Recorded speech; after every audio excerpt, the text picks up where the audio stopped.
Hey, what's up, YouTube? This will be my first video in my Silent Weapons for Quiet Wars video series, in which I'll break down to you an operations research technical manual that describes exactly how to utterly control every facet of society, and which is basically a declaration of war on every person on this planet. I think it is imperative that people look into this information themselves and see just who the enemy is here, and that they are the elite world leaders, and that they're using these quote-unquote silent weapons to subdue and destroy humanity, control every facet of society. I'm going to start off this explanation by first explaining to you energy and how mathematics pertain to energy, and how once you find a mathematical formula, you can apply it to any energy, any form: social energy, physical energy, sexual energy, anything. Energy is recognized as the key to all activity on Earth. Natural science is the study of the sources and control of natural energy, and social science, theoretically expressed as economics, is the study of the sources and control of social energy. Both are bookkeeping systems.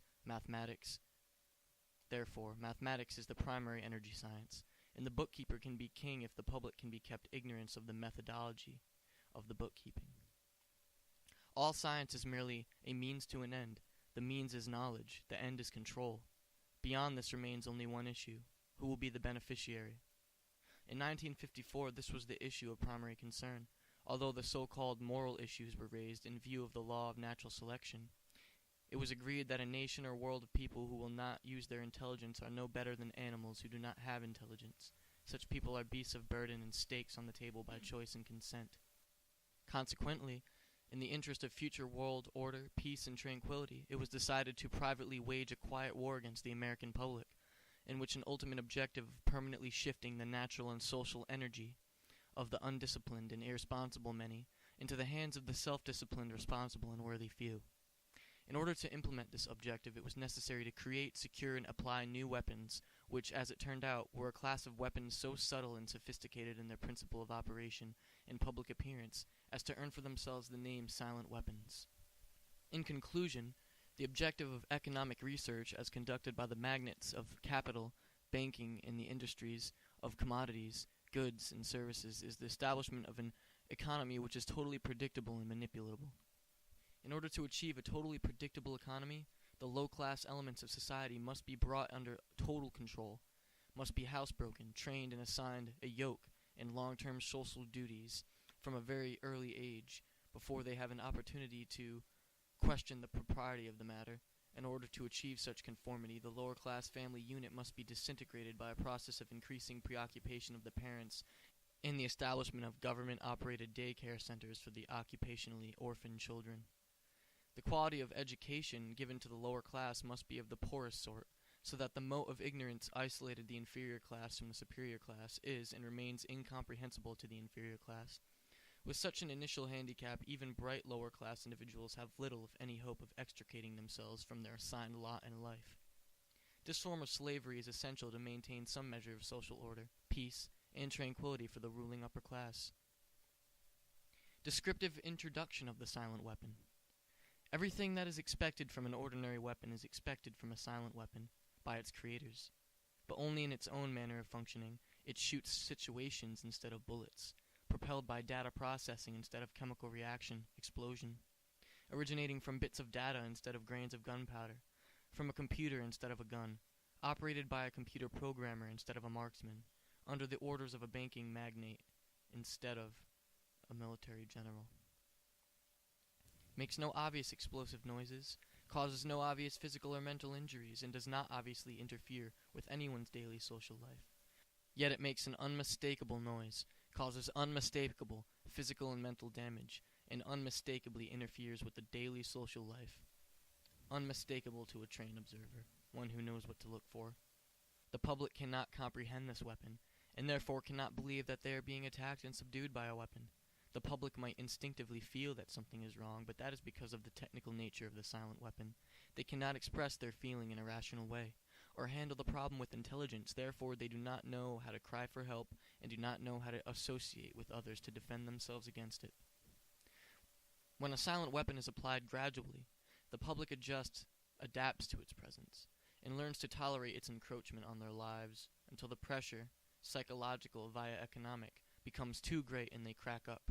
Therefore, the silent weapon is a type of biological warfare. It attacks the vitality, options, and mobility of the individuals of a society by knowing, understanding, manipulating, and attacking their sources of natural and social energy, and their physical, mental, and emotional strengths and weaknesses.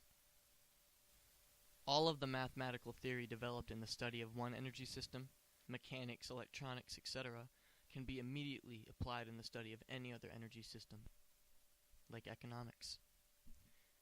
Mr. Rothschild's energy discovery.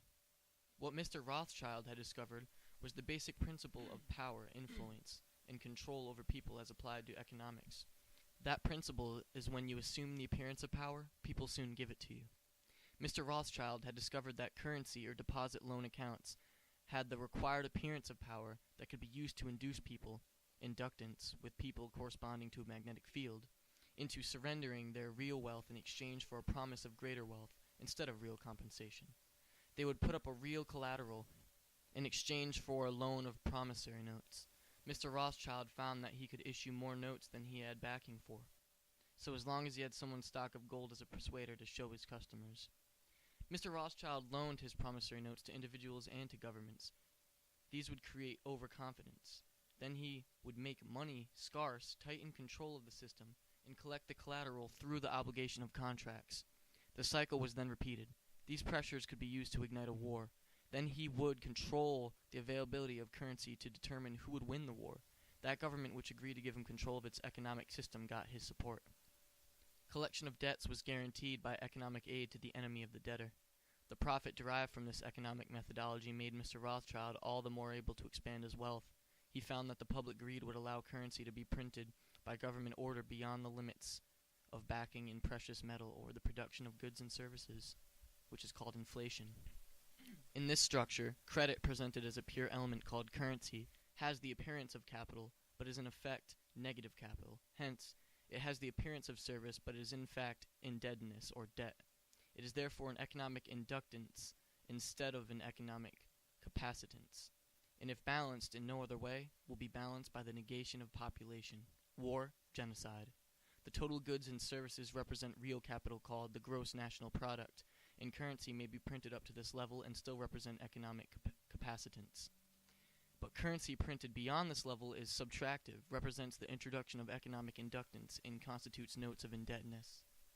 War is therefore the balancing of the system by killing the true creditors, the public, which we have taught to exchange true value for inflated currency, and falling back on whatever is left of the resources of nature and regeneration of those resources.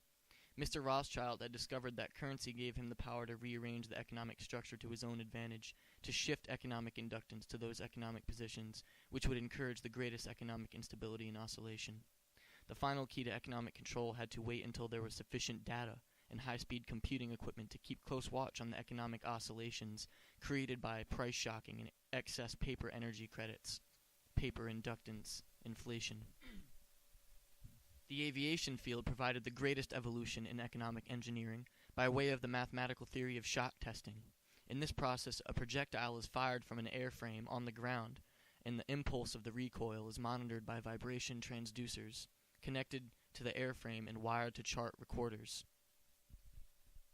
By studying the echoes or reflections of the recoil impulse in the airframe, it is possible to discover critical vibrations in the structure of the airframe, which either vibrations of the engine or Aeolian vibrations of the wings, or a combination of the two, might reinforce, resulting in a resonant self-destruction of the airframe in flight as an aircraft.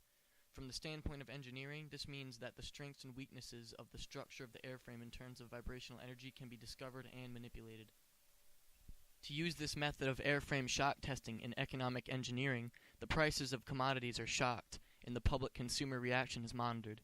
The resulting echoes of the economic shock are interpreted theoretically by computers in the psychoeconomic structure of the economy is thus discovered. It is by this process that partial differential and difference matrices are discovered that define the family household and make possible its evaluation as an economic industry.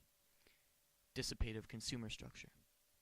Then the response of the household to future shocks can be predicted and manipulated, and society becomes a well-regulated animal, with its reins under the control of a sophisticated computer-regulated social energy bookkeeping system. Eventually, every individual element of the structure comes under computer control through a knowledge of personal preferences, such knowledge guaranteed by Computer Association of Consumer Preferences, Universal Product Code, UPC, zebra stripe pricing codes on packages, with identified consumers, identified via association with the use of a credit card and later permanent tattooed body number invisible under normal ambient illumination. So there you have it, folks. There's the first part of this Silent Weapons for Quiet Wars document, and illustrates how they're using shock testing to look at the stability of the infrastructure and manipulate it, the economic infrastructure, I mean. And it even throws in there at the last part about how everything will go digital in order for them to maintain this knowledge of the stability of the infrastructure. They need to make everything digital so they can keep track of it. And we're seeing more and more as banks are turning their payments to digital payments. People are getting RFID, radio frequency identification, microchipping, to be connected to their bank accounts. And soon, it'll later be a permanent thing that people will have a tattooed body number invisible under normal ambient illumination. So yeah, there's part 1. I'll be getting into part 2 in my next video. Please stay tuned, and thank you so much if you listened to this entire video. I seriously hope that if you did, you listen to my next video that will break down into even more detail. Yeah, stay informed, keep your eyes open, no fear. God bless.